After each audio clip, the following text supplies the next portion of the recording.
Well, good evening. It's good to see you all. It's good to be back. I would say it's strange, but it's eerily familiar, so it's good. It's good to be with you all. As Brent said, we got to pick our topic for the series, which is good. Hard, but good, because then you got to figure out of everything possible to talk about, which I think we could argue is like an unlimited number of possibilities, you have to pick the right one. So I don't know if this is the right one or not, but this is what we're stuck with.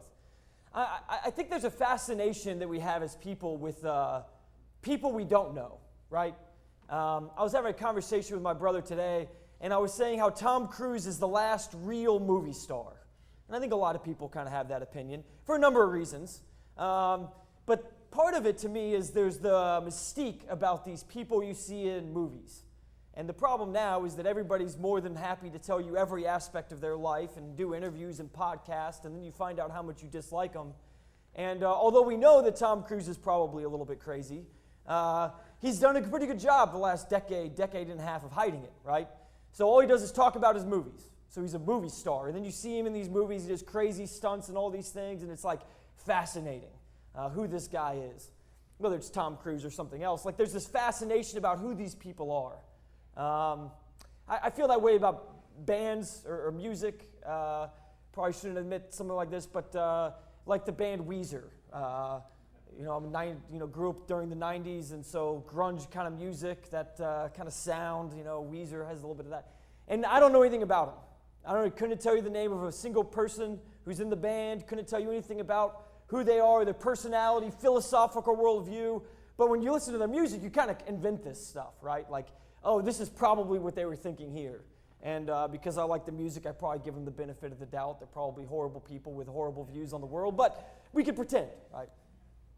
But if you wanted to get to know them, right? If you wanted to know Tom Cruise, if you wanted to know whoever's in Weezer, whatever band, the Beatles, whatever, if you wanted to get to know them, how would you do it? And you think about that, it's like, it'd be pretty difficult. You couldn't do it quickly. You couldn't do it over one conversation, and you certainly couldn't record it or have a camera there, because that changes everything.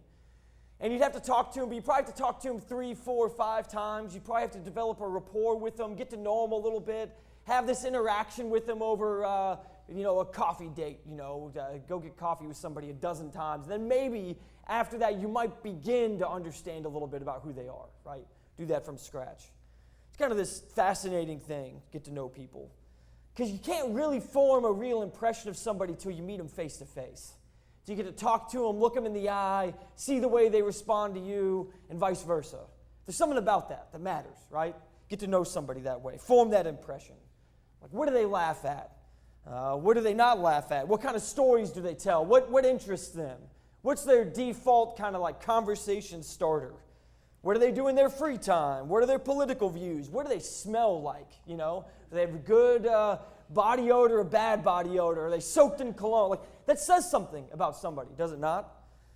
How do they dress on a daily basis? If you showed up at somebody's house, what do they have on? That says something about them too, right? We want to know those things.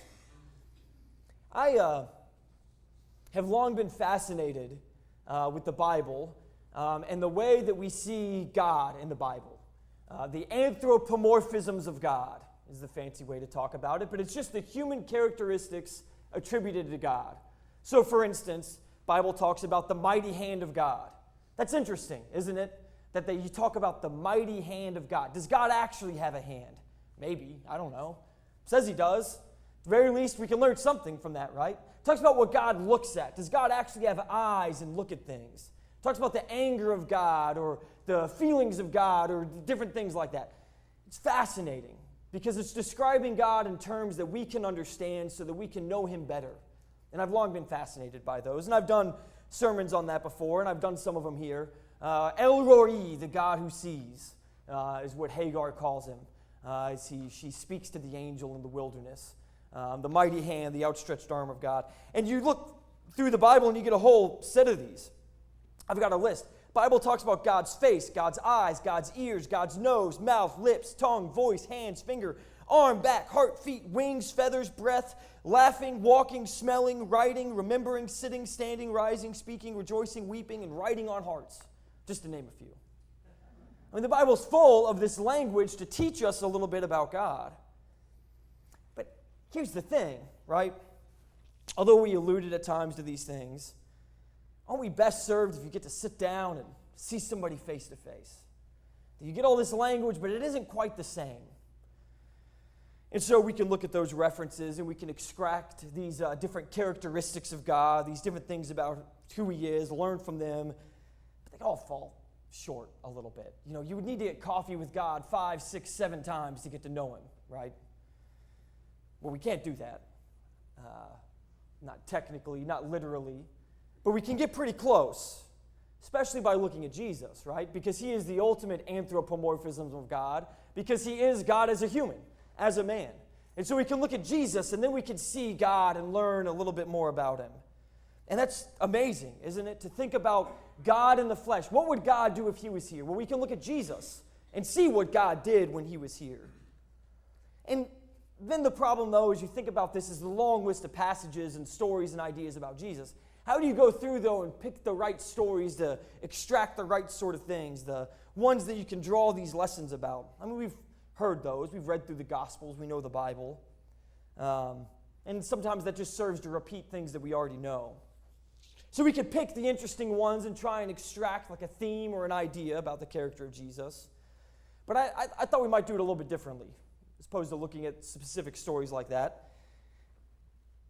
Apologize the triteness of it, but let's take this have a coffee with Jesus approach, right? What would it be like? What is it like to have coffee with Jesus? Well, for instance, if you had a blind coffee date with somebody, first thing you would notice is what they look like, right? They pull up, they come in the door, and you see them. Now you can immediately form an impression of them by what they look like.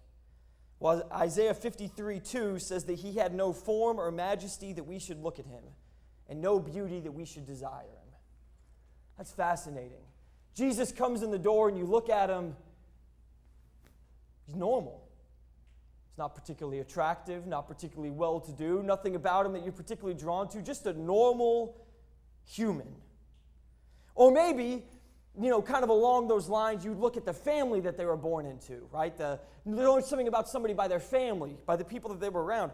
Well, it says in Luke 2:4, Joseph also went up from Galilee, from the town of Nazareth to Judea, to the city of David, which is called Bethlehem, because he was of the house and the lineage of David, to be registered with Mary, his betrothed, who was with child, and they were there.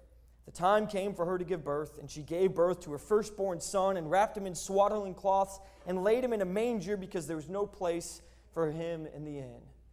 So here in Luke, his parents are normal people. No room in the inn, so they're in the manger, right? Inside, outside. Brent, has done sermons on that, I know. But there they are, just normal people. Maybe even a little bit on the poor side. What's more, we see in Matthew 13:54 that Jesus is coming back to His hometown, and He teaches there in their synagogue, and they're astonished. And they say in Matthew 13:54, "Where did this man get this wisdom and these mighty works? Is not this the carpenter's son? Is not his mother called Mary? Are not his brothers James and Joseph and Simon and Judas? And are not all his sisters with us? Where then did this man get all these things?" And they took offense at Him. They were mad because Jesus was too normal. This is what it comes down to. His dad was a carpenter. His mom and his siblings were around, and they looked at Him and they said, "There's no way that this guy is who he claims to be, because he is too much like us." And look at Luke chapter 4. And in that chapter you see Jesus reading scriptures in the synagogue, and He says, "Today this is fulfilled in your presence." And they get mad and they drive Him out. And in the very same chapter, the demons proclaim His deity. The people were offended because He was too normal, but the demons recognize who He really is. It's kind of fascinating. He was normal. He looked normal. He lived a normal life. Yeah, He had great wisdom. He taught wonderful things. He was the Son of God and the Christ. But in terms of appearance, He was just like you or me. Silly maybe way to do this, but if I was going to ask, hypothetically, I'm not asking, for everybody to raise their hand here tonight who thought that if you were going to rate yourself in terms of attractiveness, right, on a scale of 1 to 10. Raise your hand if you think you're a 10 out of 10, right? I don't know. Well, Doug raised his hand. I mean, we don't really think about that and those things, right? How many people, if I asked you knew somebody personally that you were friends with that is a 10 out of 10 in attract, I mean, it's like this thing that exists that we kind of believe exists, but we don't really see. It's not normal, right? The reason why it is beautiful is because it is rare or something, I don't know. Maybe that's a bit silly, but it's to demonstrate that Jesus coming to earth, if he wanted to know us and if he wanted us to know him, it was necessary for him to come as normal as possible. He wasn't particularly good looking. He didn't have some extraordinary amount of wealth. He didn't grow up in a palace being tended by slaves and servants. He was normal. His dad was my granddad was a carpenter. I think the world of my granddad, who he was, things he accomplished, stories he could tell, all those things. But he was just a man. I mean, he's special to me because he was my granddad. The world doesn't know him. He's not in a history book. But he was a carpenter, just like Jesus' dad was a carpenter. And in fact, my mom, retired librarian, she decided not too long ago that she was going to do a deep dive into our family tree, and she was going to pull all this information in. She was going to map it all out. Did an incredible job. She's a librarian. She's a researcher, so you can imagine she did a pretty good job. But you know what she found as she looked back through our family tree? Both sides, her and my dad's side. We are about as normal as you can get. We weren't poor. We were never slaves or anything like that. We were certainly never wealthy. There's no hidden lineage to a king or a duke or an earl or something like that either. We're just normal people. It's about as normal a family tree as you could find. And I bet most of you it's pretty similar. Now you may have something pretty exciting here or there if you go back. But for the most part, we are all just normal people. What do we say?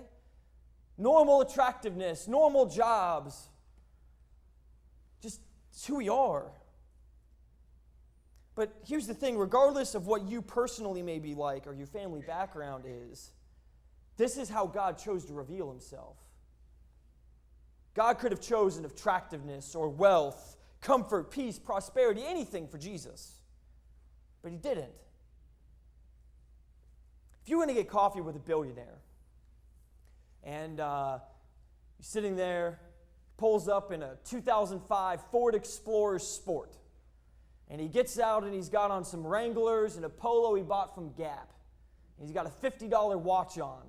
And he comes and he is friendly with the barista as he makes his coffee order and sits down with you. You would be blown away with how amazing it is that this billionaire that has all this wealth is so down to earth and normal, right? But if the billionaire pulls up in a Lamborghini, squealing the engine and shaking the windows with the motor, is a jerk to everybody as he comes in, has his designer clothes on, $500,000 watch or whatever it is on his wrist, you'd be like, okay, that's how this is going to be, right? God could have chosen any of those things. He could have been the $500,000 watch-wearing type if he wanted to be. He could have been a king or a duke or an earl or whatever. He could have had the designer clothes or a silver spoon. And yet God chose to reveal himself in the form of a human that had no form or comeliness that we should be drawn to him. That grew up in a family with a carpenter in a small little town. A town so small and unknown that people even said, can anything good come from Nazareth? And that's where he lived, and that's where he grew up. God chose to be like us, to be normal, to live a normal life, to relate to people. And if that doesn't speak volumes about the character of the God that we serve, I don't know what else does. All the power of the universe. And he deliberately made decisions to be able to relate to and understand who we are as people. Some people, I've heard, accuse God of demanding praise all the time because he's some sort of egotistical deity who soaks up worship in his ivory palace. I don't know that Jesus is an example of that sort of egotistical deity that they've described. And in fact, I tried to look it up, and I couldn't find a single passage, either in the law of Moses or of God or Jesus speaking, where God himself directly demands praise. Could be wrong, could be there. I couldn't find it. Certainly isn't frequent if it is there. The closest I got is in John chapter 4 and verse 23, where Jesus says, "But the hour is coming and is now here when the true worshipers will worship the Father in spirit and truth, for the Father is seeking such people to worship him. God is spirit, and those who worship him must worship in spirit and truth." But even there, it's really much more about the quality of the people worshiping rather than the fact that they are worshiping. We get lots of places where David calls the people to praise God, where other people call and say that we should sing praises to God, but that's not God directing it. That's people recognizing that God deserves it and wanting to offer it to him. The idea is that God chose to be like us, to know us. He isn't after fame or worship. He has and always has been seeking a relationship with his people. Not only does he want to know us, he wants us to know him. God wants to be with us, and he wants to know who we are, and he wants us to know him in return. He even went to such great lengths to do so that he lived 30 years, the most normal and relatable life that he possibly could. Doesn't that change a little bit the way that we read Hebrews 4:15? Where it says, "For we do not have a high priest who is unable to sympathize with our weaknesses, but one who in every respect has been tempted as we are, yet without sin. Let us then with confidence draw near to the throne of grace, that we may receive mercy and find grace to help in time of need." Now, they're specifically talking about temptation, but it's about sympathy for weaknesses, and it's about relatability. We are humbled and appreciative when somebody who we see has some sort of power or control or something that we don't have deems to lower themselves to look after us, to ask how we're doing, to give us a little bit of their time when they are so busy. It makes the world of difference when we know that there's nothing that we can do to repay them, and they know there's nothing we can do to repay them. In those sorts of situations where there is somebody who is clearly in a situation that we can't help and they help us, we know that it's out of love and care and appreciation because there's no quid pro quo. That's the point of Jesus here, isn't it? There is no quid pro quo. It's simply because he cares about us. But it isn't just about the way that he looked and the family he was born into and all these other things, right? Who did he spend his time with? In Matthew 9:10, it says, "And as Jesus reclined at the table in the house, behold, many tax collectors and sinners came and were reclining with Jesus and his disciples. And when the Pharisees saw this, they said to his disciples, 'Why does your teacher eat with tax collectors and sinners?' But when he heard it, he said, 'Those who are well have no need of physician, but those who are sick. Go and learn what this means. I desire mercy and not sacrifice, for I came not to call the righteous, but sinners.'" Who did he go to? Not the high, not the mighty, not the powerful. But he didn't just go to the tax collectors and sinners, did he? Those are the only people he ate with. In Luke 7:36, it says one of the Pharisees asked him to eat with him, and he went into the Pharisee's house and reclined at table. He didn't just eat with the tax collectors and the sinners and the poor people. He ate with the Pharisees and the religious leaders as well. And it wasn't even them either, was it? It was John 4 with the Samaritan woman. Jesus associated with and spent his time with everyone. He went everywhere and spoke with everyone. He cared about people and he taught them the truth. He spoke kindly to those that needed kindness, and he spoke harshly to those that needed harshness. God manifested himself to be someone who was driven by people, both in terms of the appearance that he showed, but also in terms of the relationships that he developed. 1 Corinthians 10:31 says, "So whether you eat or drink or whatever you do all to the glory of God. Give no offense to Jews or to Greeks or to the church of God, but just as I try to please everyone in everything I do, not seeking my own advantage, but that of many, that they may be saved, be imitators of me as I am of Christ. Paul said, look, my whole thing, my whole purpose, my whole job is to relate the gospel to everybody. Not to offend people or drive them away, but to show them Jesus. And he says, in that context, be an imitator of me as I've imitated Christ. Sometimes people are driven away by the harsh reality of the gospel. But it's not done because we are driving people away. It's because they've driven themselves away from the words of truth. Paul's making the point that he doesn't differentiate between people. He's just trying to grow the kingdom. Because that's what Jesus did. If a Pharisee came to Jesus and wanted to know more, Jesus told him. If a Samaritan came to Jesus and wanted to know the gospel, he told him the gospel.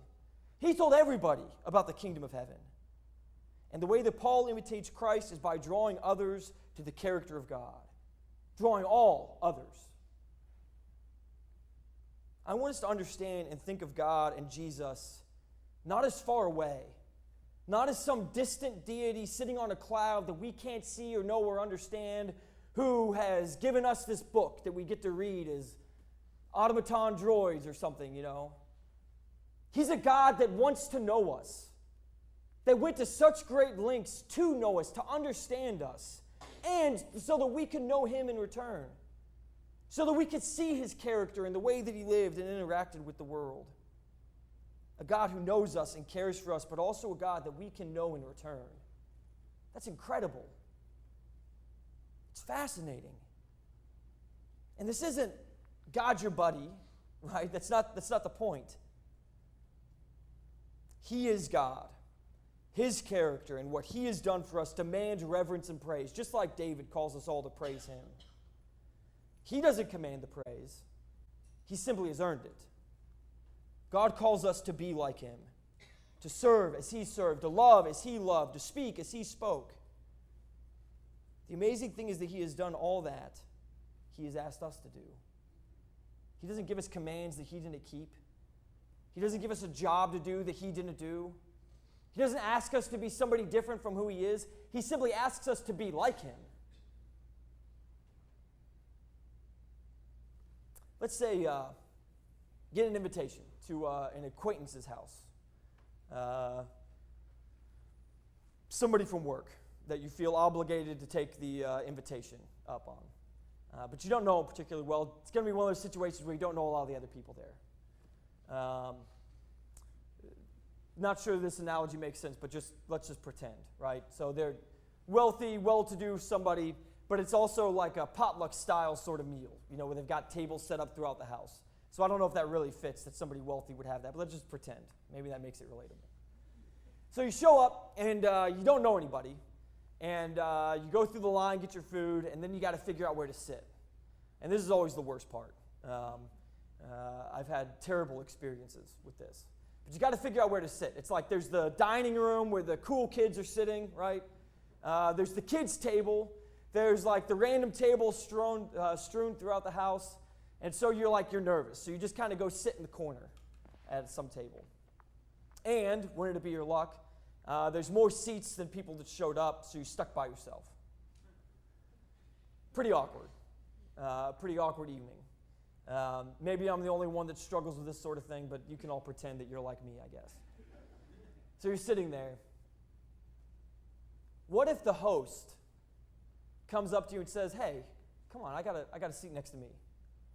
And he takes you into another room, you sit down next to him, and the host starts talking to everybody, but is abundantly aware of you and your awkwardness and includes you in the conversation.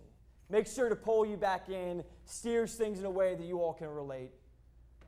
Pretty incredible, right? How much does that change your perception of the evening? How much does it change your perspective on what's going on? How big of a difference does that make? Not only to your evening, but specifically in how you view that particular host. Because remember, you don't know him particularly well, but he was mindful of his guests, saw somebody out of place, and made sure that they felt welcomed. It's an amazingly gratifying feeling, isn't it? Because it's somebody who maybe felt obligated to invite you because you're the only other person in the office that hadn't had an invitation or something, right? But it isn't just fulfilling a quota, it's genuine interest in who you are. I mean, poor analogy, I guess, but hopefully it helps us see a little bit about what Jesus has done for us. It isn't just to save us, but it's to demonstrate to us the character of God, to personify the people-loving attitude that God carried with him every day of his life. And here's the thing. You go through this exercise, right? This coffee with Jesus exercise, right? His appearance, family background, interest in humans, whatever. When Jesus came to the earth and he looked around, what did he see? He saw prostitutes weeping in the street, about to be stoned. He saw Romans taking over the city of David. He saw slavery. He saw poverty. He saw the people who championed his law, the law of Moses, and weaponizing against widows and taking their money as opposed to providing for them. He looked around and he saw humans for who we are, right? He saw evil and wickedness and sin, and he saw our hatred towards one another and our prejudices and our pride and all those problems. He looked around and that's what he saw. And as he grew up in a world, as a normal person, experiencing all those same things, right? Experiencing the prejudices and experiencing the sort of biases and problems that existed, seeing the suffering, most of which is caused by our own sort of human sin. He saw all those things, and then he said, after 30 years or thereabouts, that's our estimate, I guess, for when he started his ministry, he said, I'm going to start teaching them about the kingdom of heaven. And he goes and he heals the sick, and he feeds the hungry, and he teaches them about a better way to live, and he teaches them about a kingdom, the kingdom of heaven, and he tells them the character of those who are part of the kingdom. And masses surround him, and they are emboldened. The poor come to him, and they want to be healed, and he heals them. And all this good is being done, right? And there's this triumphal entry as he enters Jerusalem. And then they turn on him. And they arrest him. And they scourge him, and they berate him, and they mock him. And it's at that point, right? It's at that moment.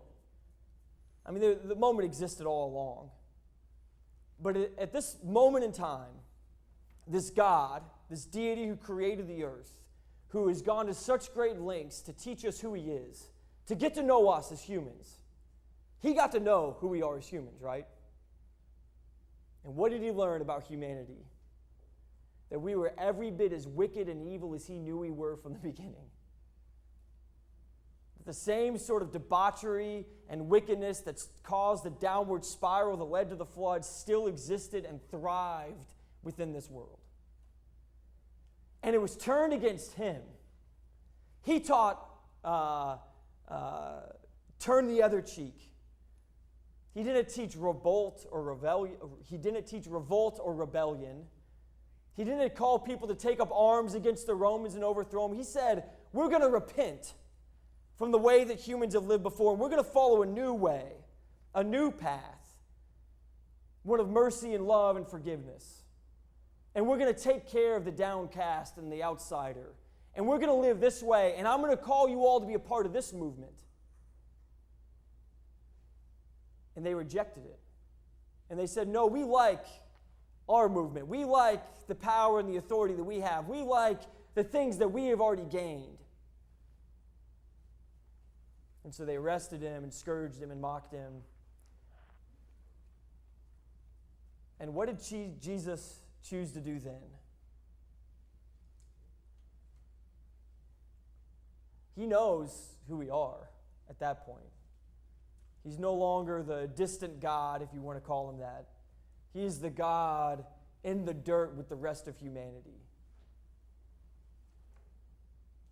And he still said, Father, forgive them, they know not what they do.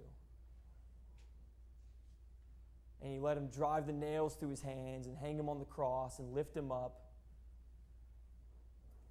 And they mocked him some more, and he died. Why? Why would Jesus do any of that? I mean, we know. I mean, it's John 3:16, right? Because he loved the world so much that he gave his only begotten Son, that whoever believes in him should not perish but have everlasting life. For God did not send his Son into the world to condemn the world, but in order that the world might be saved through him. That's the God that we serve. That despite this movement, despite this kingdom, despite this power that he exhibited, that no one could deny and no one could thwart, despite all that he did, they still put him to death. Because that's who we are. But it also teaches us quite a bit about who God is, doesn't it? That we can still be saved, that he still loves us, that he still wants to forgive us. And all he asks to receive that forgiveness and to receive that mercy is to be like him. To live the way that he did. And it's a big ask, right? In some ways. We look at that and we say, oh man, we got to clean up our morality, right? We got to do these certain things and stay away from these sins, and we got to be kind. Oh man, that's tough. I mean, it is, if we're honest, right? To be patient and kind and loving. But that's what he's called us to be. And that's what he showed us who he was. Because he loves people. And the question is, do you love people the way that God does? Do you look at people and love them the way that Jesus did? And that's a hard question. Because we're in the muck and the mire with each other. And hopefully here, when we come to services, and we're around other people who love God, it's different. But we go around and we see people, and there's a lot to hate.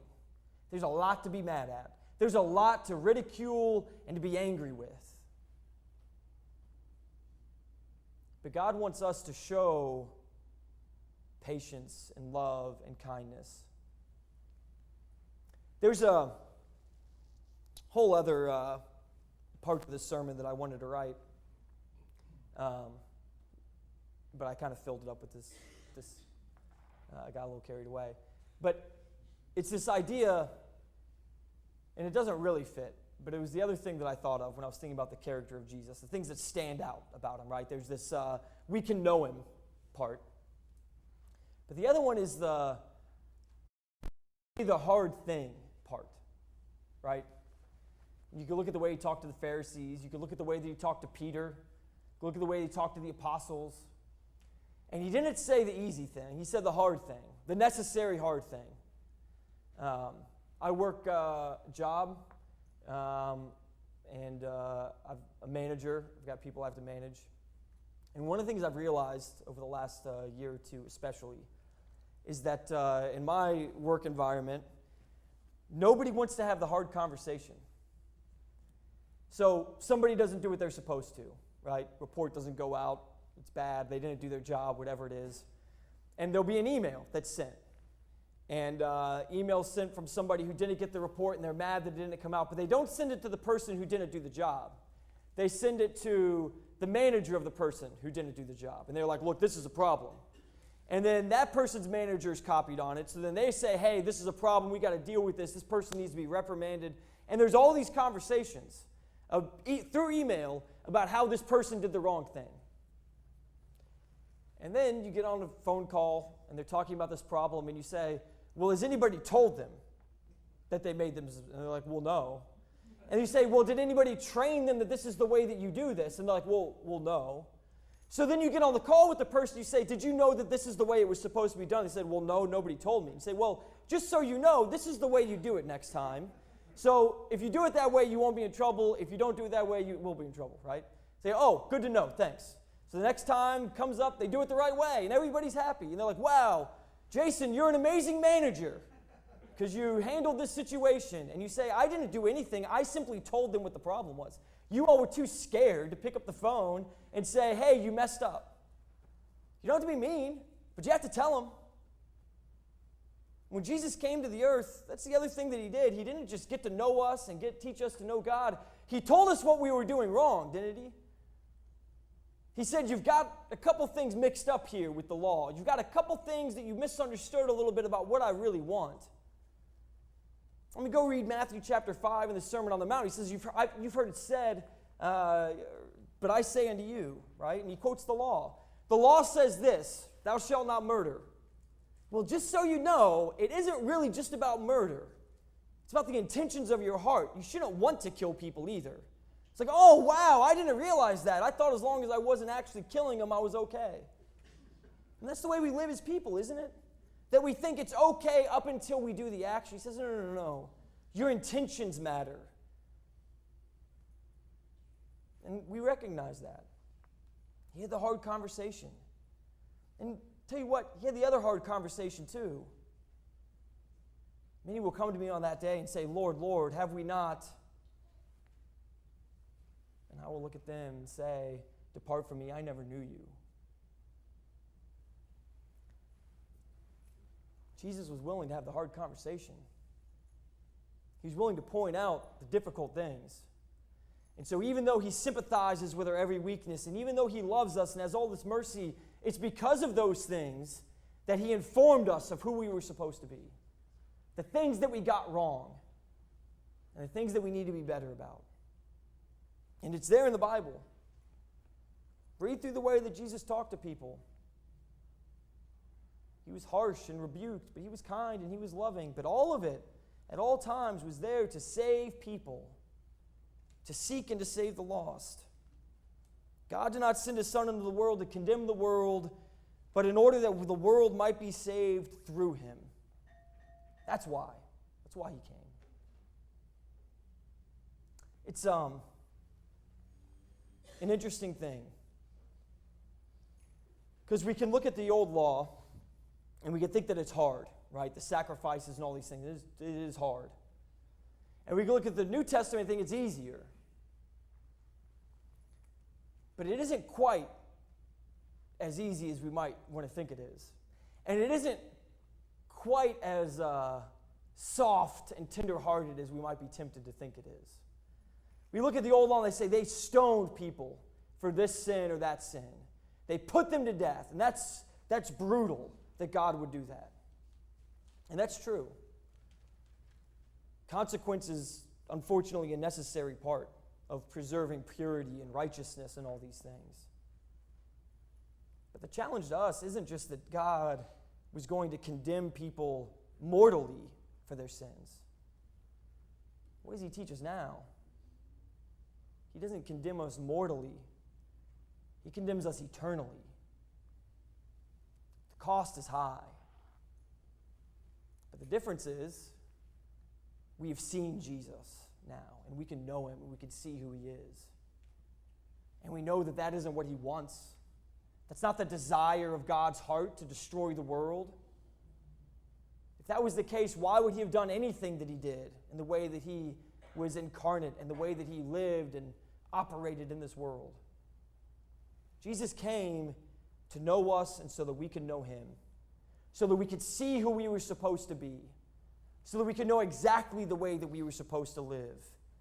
The call that was made to us to be a part of this new kingdom, to be a part of this movement, to change the world, not through a sword, but through God's character. And that's what we're called to be, who we're called to be. God, through Jesus, shows that he is trustworthy because of who he is. Because from the very moment that we have come to know him, from the moment he stepped into the coffee shop door, right, all the choices of God and Jesus are directed towards us as people, to know us. He is the friend that faithfully looks out for us when we are alone in a room full of people, or deems to pay us attention when the world is spinning out of control. And maybe the rest of the world isn't spinning out of control, but your world is spinning out of control. He's the God who answers those prayers and listens patiently. Jesus embodied the best of humanity. not wealth, not looks, not the things that we tend to think matter, but the love of people and humility and self-sacrifice. Have you committed yourself to knowing Jesus for who he is? And not just to know him, but to mold your life around him. Because he has gone to great lengths so that we can know exactly what that looks like, who he is and what he values. So I encourage you all to look at Jesus, the God that we can know. Look at his character, look at his love, look at the way that he lived, and try and pattern yourself after that as best you can. Because that's what he wants for us. He came to save us. He came to know us. He came so that we could know him. And so hopefully tonight you feel like you can know him a little bit better, understand a little bit more about his character, but hopefully you've been encouraged and uplifted about the character of the God that we serve, the God that we love, and are emboldened to be more like him in the way that you live. Hopefully that's edifying you all tonight. Thank you for your kind attention.